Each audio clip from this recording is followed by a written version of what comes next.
Goeienaand, broers en susters, hartlik welkom in die huis van die Here. Lekker om weer almal te sien. Hier is ook een of twee nuwe gesigte vanaand weer by.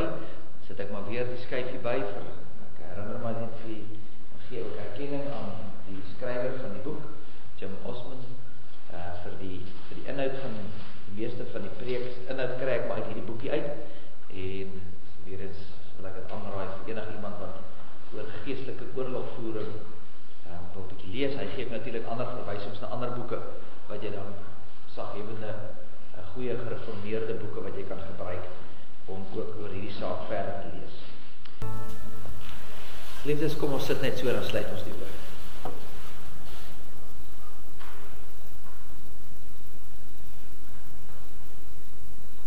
Here, onse Here, U wat van ewigheid tot ewigheid is.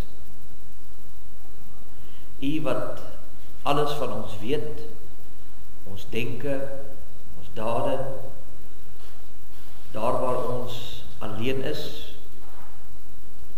Ja, Here, U woord sê U deurgrond ons, U ken alles van ons. En U hou alles in die holte van die hand. U ken ons sonde, U ken ons verraad teen U. En nog steeds seën U ons met soveel dinge. Ons is hier vanaand by mekaar om uit U woord te leer. Ons het die voorreg om U te kan aanroep as ons God en Vader. Ons het die voorreg om saam te kan sing, U te loof en te prys vir U goedheid en U genade, ten spyte van alles wat U van ons weet. Ten spyte van ons menslikheid. En daarvoor dank ons U. Dankie dat U 'n genadige God is. Here, ons weet van mense wat graag hier sou wou wees vanaand, maar weens verkoue en griep nie kan nie. Weens omstandighede is dit onmoontlik, en ons bid in besonder ook vir daardie mense, dat daar sal beterskap kom, dat U genesing sal gee vir daardie kwale. Ons dankie vir elkeen wat hier is. Ons dankie dat U ons voed deur U woord elke dag. Here, ons het ook met verwagting gekom om vanaand weer te leer uit U woord. En daarom is ons gebed dat ons hier by mekaar is, dat U ook nou vir ons sal seën, dat U rustig sal maak in ons gemoed, en ontvanklik harte sal geskenk. Ons bid dit in die naam van ons Here Jesus Christus alleen. Amen. Geliefdes, nou die geleentheid om saam my te blaai na Daniël hoofstuk 10. Ons gaan daar lees van vers 8 tot en met vers 21.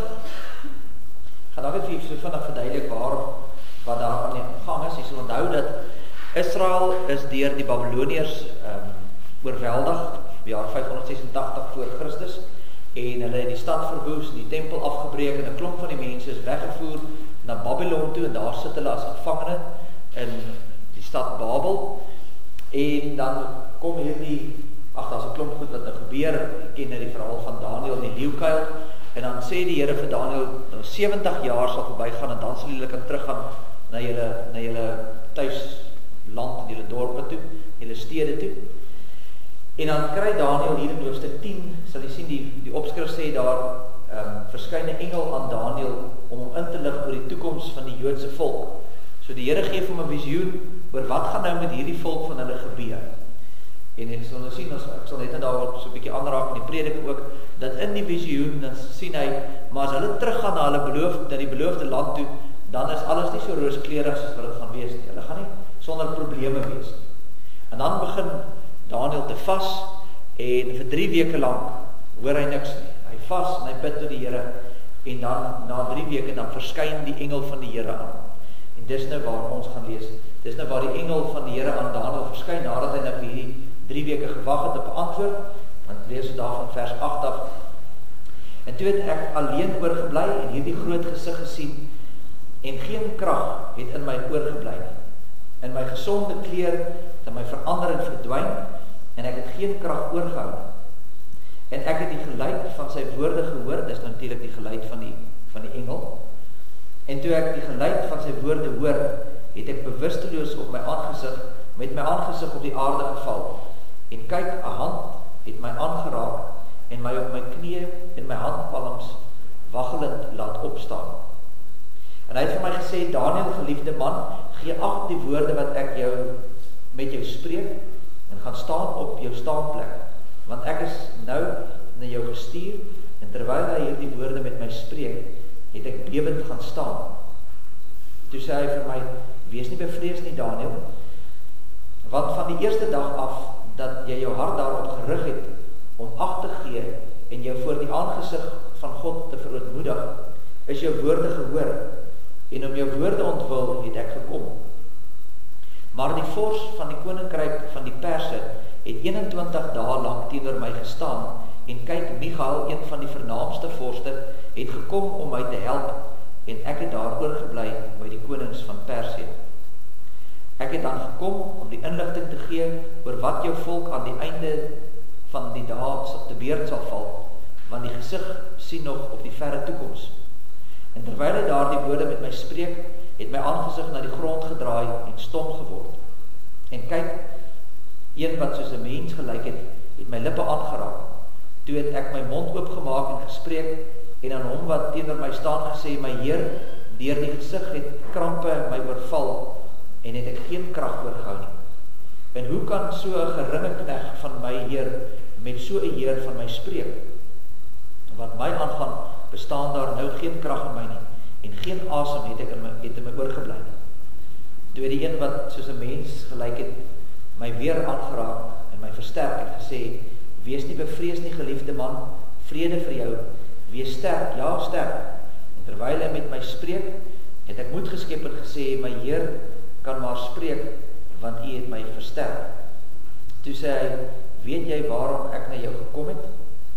Ek moet dan nou terugkeer om te veg met die vors van Perse, en as ek heen gegaan en kyk, dan kom die vors van Griekeland.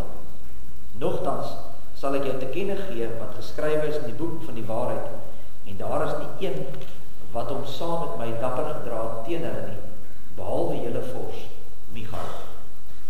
Tot sover uit die woord van die Here. Salig is ons as die woord van die Here hoor, en dit ook in ons harte bewaar. Geliefde gemeente, die van die wat nou al die reeksie nou saam is, weet nou al waaroor dit gaan. Die hele reeks gaan oor die stryd, oor die geestelike oorlog wat daar in die wêreld is. Dit is so. Ons kan dit nie ontken nie, ons sal vanaand in die teks dit ook weer bevestig. Daar is 'n geestelike oorlog. Maar die moeilikheid wat ons het is, mense bly nie by die woord nie. Ons het die suiwerheid van die woord nodig. Ons het die waarheid van die woord nodig. Want dis wat vry maak, die woord, die waarheid. Maar wat nou gebeur is, ons vat 'n stukkie van die waarheid van die Bybel, en dan vat ons, omdat ons dink die Bybel is nie genoegsaam nie, hy het nie alles wat ons nodig het nie, en nou gaan hoor ons wat sê mense oor hierdie sake, en dan vat ons dit, en dan vermeng ons die twee, en dan kry ons hierdie halfgebakte bedryf wat ons nou noem, geestelike oorlog voer. En dis ons moeilikheid wat vandag in die wêreld gebeur. So ons het nou gesien, as dit kom by die vloeke wat oor mense uitgespreek is, dis nie goed wat begrond is nie skrif nie. Of as ons sê, ons bind die Satan, daar is nie skrif begronding nie. Nou vanaand kom ons by 'n saak wat, ek weet nie hoeveel van julle al gehoor het van die ding nie, hulle noem dit spiritual mapping. As iemand al ooit die term gehoor het nie. Geestelike kartering vir die ouer garde. Geen jong mens weet wat is kartering nie. Ons het nie groot geword met kaarte wat jy moet teken nie. Ons map alles, ons het GPS'e. Maar dit gaan daaroor, jy kan hoor nou, mapping, kaarte wat geteken word, afbakenings wat gedoen word. Dis die gedagte wat hier geskep word. Dit is 'n geestelike kartering of mapping van geografiese gebiede. Dit sluit aan by wat ons gisteraand gesê het oor die bind van die Satan. Daai gedagte van, Satan, ek bind jou, jy mag nie hier of hier inkom nie. Sluit daarbey aan. Maar dit gaan nou hier oor 'n geografiese gebied. Dit gaan oor sekere gebiede, word daar sekere dinge gedoen. So wat hulle sê is, hulle het in hierdie leer wat hulle ontwikkel het, ons sal nou kyk na, as ek sê nou hulle, dan sit nou, dit kom maar eintlik maar grotendeels maar meer op die charismatiese kerke, uit die charismatiese kring uit. Dis maar waar hierdie geestelike oorlogvoering natuurlik baie sterk na vore kom, is by ons charismatiese vriende. En hierdie goed kom uit die charismatiese leer uit, en hulle sê daar is in die wêreld 'n hiërargie. Vir die kinders 'n hiërargie is soos 'n piramideetjie. Hulle sê Satan is bo, en onder hom het hy nou die groot kokkedore, en onder hulle is dan ook nog belangrikes, en dan die minder belangrike, en dan hieronder is die voetsoolvlak. So dan ons nou, hierdie onderste manne sê vir daai, moet aan hierdie vlak verslag doen, en daai, tot hulle uiteindelik by die Satan kom. So in 'n piramideskema, 'n hiërargie, word die wêreld regeer. So hulle sê, die Satan werk op die manier, en elke demoon of gees word aan 'n sekere gebied gekoppel. So Satan stuur sy geeste uit om in 'n sekere gebied te funksioneer. En as jy dan byvoorbeeld, as ons sê maar 'n kerk wil plant, of kom ons sê ons gemeente hier in Hoedspruit, ons kom op 'n punt waar ons sê, maar weet jy wat, ons verkondig die woord, ons doen alles wat ons doen, ons probeer alles wat die Here sê, maar hier's een of ander blokkasie, ons kom nie, iets breek nie deur nie, die gemeente groei nie, of die gemeente is besig om weg te kwyn, of iets is fout, dan sê hulle, maar wag, hier's dalk 'n geestelike binding hier oor hierdie dorp, en ons moet eers hierdie ding loskry. Ons moet kyk waar lê sy grense, waar lê hierdie gees se grense, en ons moet hom uit die pad uit kry, sodat ons die grondgebied kan regkry, sodat daar kan groei kom. As ek nou baie vereenvoudig. So wat gebeur is, jy het voorbidders, jy het 'n span mense, wat gewoonlik in 'n gebied in beweeg, en jy gaan doen navorsing oor daai spesifieke area, en dan identifiseer julle gewoonlik sekere sondes. So hulle praat van 'n identifiserende bekering. So wat jy gaan nou doen is, ek het nou maar die Cape Flats is 'n voorbeeld hier opgegee. As jy dit dink in die Cape Flats, iemand wil 'n kerk gaan stig daar iewers by die Cape Flats, en nou gaan hulle soontoe, nou kyk hulle, wat se sondes hang daarop, wat se demone, en wat se verkeerde dinge gebeur daar. En as hulle sê, jong, hierdie klomp kleerlinge kan dan vir jou drink, jong. Dis definitief een van die goed.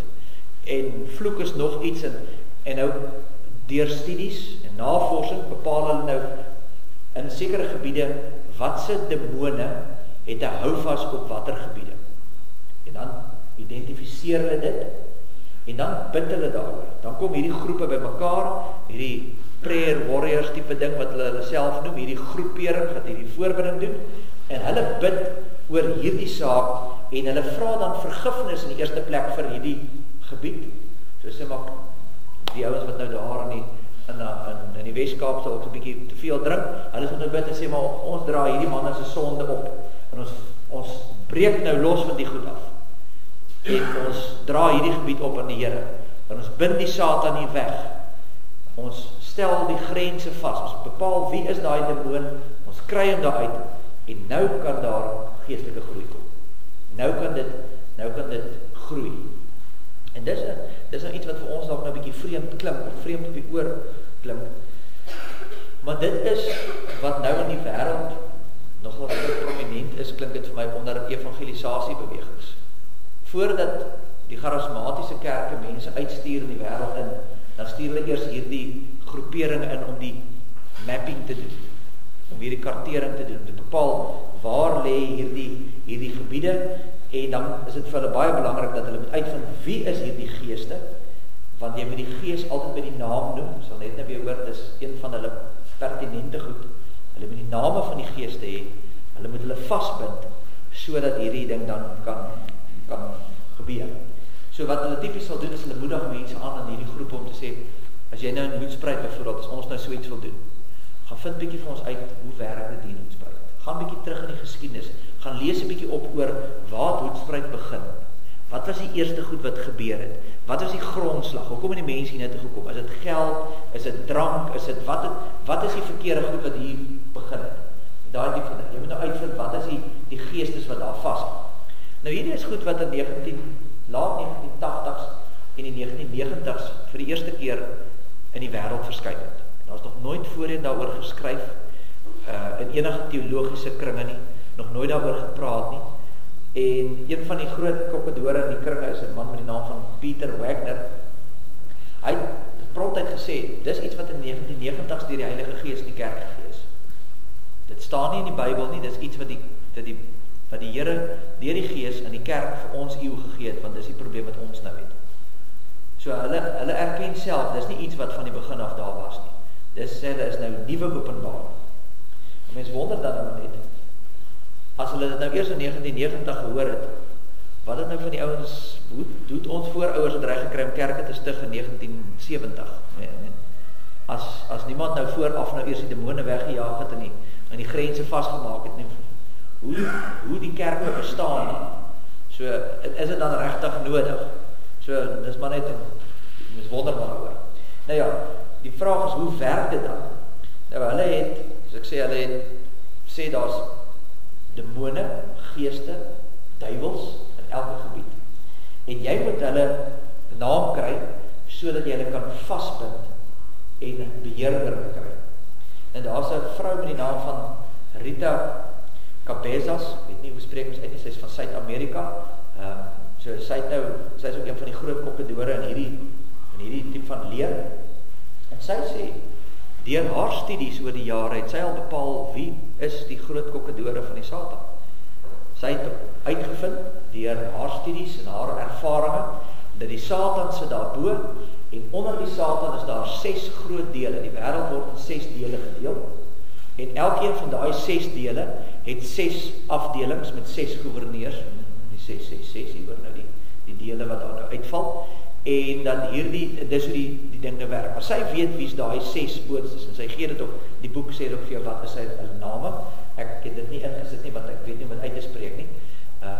Toevallig is hulle almal ook, het almal Suid-Amerikaanse name. So, sy is van Suid-Amerika, al die groot demone van reg oor die wêreld het almal Suid-Amerikaanse name. Baie interessant. En dan het ek nou gaan kyk, as ek nou probeer soek hier na Suid-Afrika, want dis is goed, jy kan dit gaan Google. As jy gaan intik spiritual mapping, dan kan jy nou kyk, waar lê watter geeste, hulle sê vir jou. Nou ek het probeer om Afrika se demoon se naam, as ek reg is dit Shimish is die demoon wat hier oor ons is. En volgens hierdie voorstanders van oorlogvoering en evangelisasie moet ons dan hierdie mense identifiseer, of nie mense, hierdie demone identifiseer. Ons moet daarteen bid, ons moet hulle bestraf, ons moet hulle bind. En die oomblik as ons dit gedoen het, dan kan ons aangaan met ons werksaamhede van kerk wees. So jy kan hoor, dis nie van 1990 tot nou toe is daar al baie geskryf oor die goed en is al uitgebrei. Dis nie sommer net 'n kleinigheidjie nie. Dis nou al 'n ontwikkelde stelsel wat hulle nou al hier uit hierdie ding uit ontwikkel het en gebruik in geestelike oorlogvoering. Nou die vraag wat ons nou die hele tyd vra die week is, waar staan dit? Waar in die Bybel is daar enigstens plek wat ons kan sê, daar's dit. Hulle sê, dit staan in Daniël 10. Het julle dit gehoor nie? Toe ons gelees het. Dit is duidelik. Jy het nie gehoor dat daar is duidelik so iets nie. Nou, ek moet sê, dis 'n interessante gedeelte. Hulle praat hier van Daniël 10, praat hulle van die vorste van die koninkryk van Perse en die vorste van Griekeland. En dis waar hulle hierdie gedagte vandaan kry. Maar dis die enigste hoofstuk in die hele Bybel wat van hierdie goed praat. En op grond van hierdie hoofstuk bou hulle hierdie hele uitgebreide teologie. Nou as ons na die teks gaan kyk en jy gaan kyk na die konteks van hierdie hoofstuk, dan kom jy weer agter en die lyne kom maar net nie by mekaar nie. Dis die ding wil net nie lekker sin maak nie. Daar's net te veel gapings. Nou kom ons kyk net so vinnig. Ons het 10 weke nodig as jy in Daniël 10 uit te preek wil maak. So hier is baie elementêr bolangs net of jy te sê die hooflyne. In Daniël 10 het ek vir gesê, kry Daniël nou weer 'n visioen, wat gaan gebeur met die Jode? Dan sê die Here vir hom daar in hoofstuk 10 vers 1 dat as hulle gaan terugkeer, gaan hulle steeds met konflik te doen het. Hulle gaan nie net vrede en rus hê nie. Hulle gaan nog steeds moeilikheid hê. En dan gaan hy in hierdie toestande en vir 3 weke bid hy. Hy vas en hy bid en hy kry nie antwoord nie. En dan lees ons in vers 12 en 13, ek gaan dit weer vir julle lees. Nou kom die engel na hom toe Nou sê die engel, toe sê hy vir my, wees nie bevrees nie Daniel, want van die eerste dag af dat jy jou hart daarop gerig het om ag te gee en jou voor die aangesig van God te verootmoedig, met ander woorde, vandat jy nou die boodskap gehoor het tot nou, is nou 3 weke, is jou woorde gehoor en om jou woorde ontwil het ek gekom. Nou hoekom het die engel nou weer gekom? Hoekom vat hy nou 3 weke? Hoekom kom hy nie? Er staan in vers 13. Maar die vors van die koninkryk van Perse het 21 dae lang teenoor my gestaan. En ek, Michael, en kyk, Michael, een van die vernaamste vorste, het gekom om my te help en ek het daar oorgebly by die konings van Perse. So hier is een of ander bose gees, die vorst word genoem die gees of die vorst van die Perse, het hom teëgestaan. Die engel kon nie kom nie, want hy is in 'n geveg betrokke met hierdie demoniese mag. En uiteindelik moes Michael kom, die vorst van Israel, om die engel van Israel, hulle beskermengel, as ek so kan uitdruk, om hom te kom help. En toe kon hy nou kom. Vers 20. Toe sê hy, weet jy waarom ek na jou gekom het? En ek moet dan teruggaan om te veg met die vors van Perse. En as ek heen gegaan het, kyk, dan kom die vors van Griekeland. Onthou, dit is 'n engel wat nou met hom praat. Hy kan nie teen die koning van Perse gaan veg nie. Dis 'n mens. Hy praat nie hier van die koning nie. Hy praat hier van demoniese magte. So duidelik is daar 'n vors van Perse, daar's 'n demoniese mag wat agter die Persiese volk staan. Daar's 'n demoniese mag wat agter die Griekse vors staan. Maar hy sê nog dan sal ek jou dit te kenne gee, want dan sê hy daar op die einde, sê hy, al wie my kom help het, was julle vors Michael, die aartsengel Michael. Interessante gedeelte, jy kan dit gerus weer gaan lees, ek hoop dit prikkel jy om 'n bietjie weer na Daniël te gaan luister, dit is 'n interessante gedeeltetjie. Maar as ons nou na die goed luister, dan is dit vir ons baie duidelik, dit geestelike oorlog is daar. En ons ontken dit glad nie. Ons as gereformeerdes word baie keer gesê, ja, maar julle glo nie in die geesteswêreld nie. Verseker, die staan dit in die Bybel. Hoe kan ons nie daaraan glo nie? Dis daar. Maar as ons na die teks kyk, is daar net 'n paar goed wat ons kan aflei wat ons met sekerheid kan sê. En dit is in die eerste plek, kan ons sê, daar's wel 'n geestelike oorlogvoering aan die stryd in besig, waarvan ons eintlik nie baie bewus is nie. Ons weet nie wat hier buite hierdie kerk vanaand aan die gang is nie. Ons weet nie hoe lyk dit in die geesteswêreld rondom hierdie kerk dalk nou nie. Is daar 'n klomp demone wat ons aanval en engele wat ons verdedig? Ons weet nie. Ons kan nie sê nie. Dit is nie vir ons geopenbaar nie. Ons kan sê dat daar is definitief demoniese magte gewees wat geassosieer was met sekere volke. Die Persiese volk het die gees gehad. Die Griekse vors was daar. So daar's definitief iets aan die werk en dat God sy eie engel aangestel het om ook oor Israel te waak. Want in hoofstuk 12 vers 1 staan daar dat Michael is die groot vors van Israel. So hy is ek sal dit nou nie sê, dis hoe mense dit uitdruk nie, maar ons ken dit nou maar so, jou guardian angel type ding, wat ons nou in die sekulêre wêreld hoor. Dis al die gedagte, dat daar 'n engel is wat hulle beskerm. En dit kan ons uit die teks uit sien, dis so. Maar ons weet nie of daar die vorste nog daar is nie. Ons weet nie of dit nog van toepassing is nou nie. Ons weet nie of die Afrikaner volk so engel of so vors het nie. Ons weet nie. Niemand kan sê nie. Dit is nie vir ons geopenbaar nie. Ons weet nie wat die name van hierdie vorste van Persië en Griekeland is nie. En ons weet ook nie van enige ander geeste wat aan sekere gebiede gekoppel is nie. Dit is net nie vir ons geopenbaar. Hierdie is die enigste teks in die Bybel wat hierdie goed so bietjie na een kant toe sodat jy kan sien, maar dis al wat ons weet. Die enigste afleiding wat ons kan maak is dat daar geestelike magte agter nasionale vorste is. Ons sien dit in ander dele van die Bybel ook, in die sin van dat God sê, maar die duiwel sit agter dit. In Esegiel 28 staan dit dat die koning van Tyrus, dis die duiwel wat agter sy werke sit. En dieselfde in Jesaja 14. Dan sê hy, die koning van Babylon, maar wie is agter dit? Wie is die ou wat die touwtjies trek en die goed laat gebeur? Dis die vorste van die Satan. Hulle wil God se plan probeer omverwerp. Maar hulle kan nie. Dis 'n paar goed wat ons net nie oor die antwoorde het nie. Staan dit nie. Die vraag wat ons moet vra is, het Daniël hierdie geeste gebind? Het hy geweet wat aangaan in hierdie geesteswêreld? Het hy enigstens bewustheid gehad daarvan? Het hy geweet wat is hulle name? Het hy geweet dat hulle besig is met stryd te voer? Al wat die engel eintlik van hom gesê het, is die rede hoekom ek so lank gevat het, is want ek was besig. Maar hy weet verder niks nie. Die Here het ook nie vir hom gesê, deur hierdie engel, hoor jy, daai ou se naam is dit en daai se naam is dit, bid saam, dat ons hierdie vorste wen nie. So, op nie een van hierdie vrae kan ons sê ja nie. Dis alles nee. Ons het nie die antwoord nie. Die hele konflik het in die hemelse sfeer plaasgevind, is uitgevoer deur God en sy engele, en Daniël was onbewus van dit. Daniël was onbewus van die aard van die geestelike stryd. Ons weet nie hoe dit is nie. Ons weet nie wat dit behels nie. Ons het ook nergens opdrag gekry dat ons moet help daarmee. Anders sou ons die Here mos dadelik sê, hoorie, bid nou saam. Dis wat in die gang is. Bid dat hierdie gees gebind kan word, sodat hierdie engele kan die voet in die deur kan kry.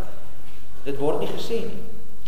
As hierdie skrif dus nou nie vir ons leer, dat het gaan oor die identifisering van gebiede van die Satan nie, wat leer dit ons? Leer vir ons, dat die geestelike oorlog is 'n realiteit. Ons as gereformeerdes, pas op, dat ons nie te maklik sê, ja, dis sommer net daai klomp, hulle wil alles vergeestelik nie. Dis 'n realiteit, dis daar. Dit leer ons, daar is demoniese magte. Hulle probeer die werk van God teestaan, maar dit leer ons baie duidelik, dat God stuur sy engele, en sy mense word beskerm. Ons leef in hierdie versekering van God beskerm elke gelowige. Hy is immers die almagtige wat alles beheer. En dis wat die teks ons wil leer. So die gebruik van hierdie sogenaamde spiritual mapping, of geestelike kartering, is iets wat nie in die Bybel kom, dit is mensgemaak. Dis iets wat mense uit hierdie teks uitgedink het en verwerk het en gesê het, maar kan dit nie dalk so werk nie? Ja, dit klink nogal oulik. En dan begin het. En dan wat van dit? O ja, wat van dit? En nou begin ons goed aan hierdie tekste, aan hierdie goed hak, wat vir ons so naby aan reg klink, maar dit staan nêrens nie. En uiteindelik sit ons alweer met 'n ding van, ons het 'n bietjie van die skrif gevat, en 'n klomp menslike gedagtes, en nou sit ons met hierdie ding van, hoe werk die geestelike oorlogvoering? Daar's geen skrifgedeeltes in die Nuwe Testament, enige verwysing na 'n apostel of 'n profeet wat geestelike kartering doen of identifisering van sondes in 'n gebied doen en sê, voordat ons hier ingaan moet ons eers kyk wat se sondes is daar en dit afsweer. Niks nie. So ek sê hierdie goed het eers in 1990 ingekom. Paulus het nooit vir enige demone by die naam genoem nie. Hy het nooit voor hy stede toe gegaan en eers gaan kyk waar lê die grense van watter geeste nie. Hy het nooit voorbinding gedoen voor hy daar ingaan en gesê, kom ons maak eers skoon, sodat ons dit kan doen nie. As dit waar was, dink dit hoe maklik sou dit vir Paulus gewees, as hulle net voor die tyd geweet het nie. As hulle nou net die inligting gehad het wat ons in 1990 gekry het, dan was Paulus se werk sommer nou baie makliker geweest. Punt is, ons moet teruggaan in die skrif. Ons kan nie goed wat mense langs die pad begin kwytraak, in die Bybel begin inwerk en sê, maar kyk, dis geestelike oorlogvoering. Dis nie die stryd nie. Ons kry dit dat mense met nuwe goed uitkom, wat net nie waar is nie. Die ware wapens van die geestelike oorlogvoering is nie vleeslik. Hierdie goed is vleeslike goed. Dis goed wat mense uitdink. Dis gebore uit die charismatiese verbeeldingswêreld. Dit veronderstel dat God eers twee millennia later na Christus nuwe goed gee vir die kerk. Wat is die arme Christene wat die eerste 2000 jaar geleef het? Hoe moeilik was dit nou vir hulle gewees? Maak net nie sin nie. Die manier waarop hulle ook hulle inligting kry is ook redelik verdag. Ek nou vir gesê, ek het dit nou nogal gehamer daarop, want dit is belangrik vir hulle in hulle studies en hulle leesstukke sal jy agterkom dat dit altyd gaan oor jy moet daai gees se naam kry. Jy moet hom kan vasvat sodat jy hom kan bind. Nou hoe kry hulle daai inligting? Dan staan in die Bybel nie. So daar's weer van ons die ding, hulle vat iets van die Bybel, hulle vat iets van hulle self. Waar het hulle daai inligting gekry? Waar daai vrou daai 6 groot kokkedore van die Satan, die hiërargie, waar het sy dit gekry? As sy sê sy het dit gekry by die duiwel. Sy duiwels uitgedryf. So hier kom iemand na haar toe wat besete is. Nou dryf sy die duiwel uit, maar voor hy uitgaan sê sy, wie is jy? Waar is jou pas? Vir wie werk jy? Wil weet. En dan skryf sy nou daai naam nou neer. Dan weet sy, okay, hy is nou hierdie groepering se baas. Maar later kom sy nou, en dan dryf sy nou weer hierdie ou uit iemand uit, en dan sê sy vir my, wie werk jy? En dan sê hy, nee, maar ek werk vir die, wag, hier sê, en so het sy die ding nou oor die jare gebou, sê sy, en sy het uiteindelik uitgekom by, wie is die 6 groot kokkedore wat onder Satan staan. En mense soos Rebecca Brown en Mike Warren sê, ja, dit is heeltemal moontlik. Want as jy vir die Satan sê, jy moet in Jesus naam die waarheid praat, dan doen hulle dit. Kan jy nou glo dat iemand die vader van leuen sal glo? Jy sal nou vir hom sê, jy moet nou waarheid sê, jy hand op die Bybel, sê vir my, is dit nou so? En dan moet die duiwel nou luister, want jy het dit vir hom gesê. Dit is belaglik te dink, die duiwel gaan ons vir jou jok. Die Bybel gee ons nergens iets van die owerhede se name nie, daar word niks gesê van 'n hiërargie nie. Ek sê nie, dis onmoontlik nie. Maar daar's niks in die Bybel daarvan nie. Staan dit nie daar nie. Ons sê, dit is goed wat in laat 90's eers ontwikkel het. En dan dink mens by myself, kan mense die goed glo? Hoe val ons vir dit? Maar luister 'n bietjie na hoe baie mense praat vandag. En hoe het ons al stelselmatig begin ons in 'n sekere manier praat, en dan begin dit gemaklik raak, en dan begin dit deel word van ons manier, en dan begin hierdie goedjies so stelselmatig aanloop. Hoeveel mense wat jy ken, het nie al vir jou gesê, die Here het iets aan my geopenbaar. Die Here het hierdie nuwe openbaring vir my gegee om vir jou te gee. Hoekom moet ek 'n nuwe openbaring kry as hierdie dan nie voldoende nie? Ek dink dis die voldoende, volkome woord van God. Hoekom het ek jou verdere woord nodig? En as dit dan nou so is, dat God aan hierdie mense hierdie goed geopenbaar het, hoekom publiseer dit nie, en ons sit dit hier agteraan, maak ons nie net 66 boeke nie, maak ons 67 boeke.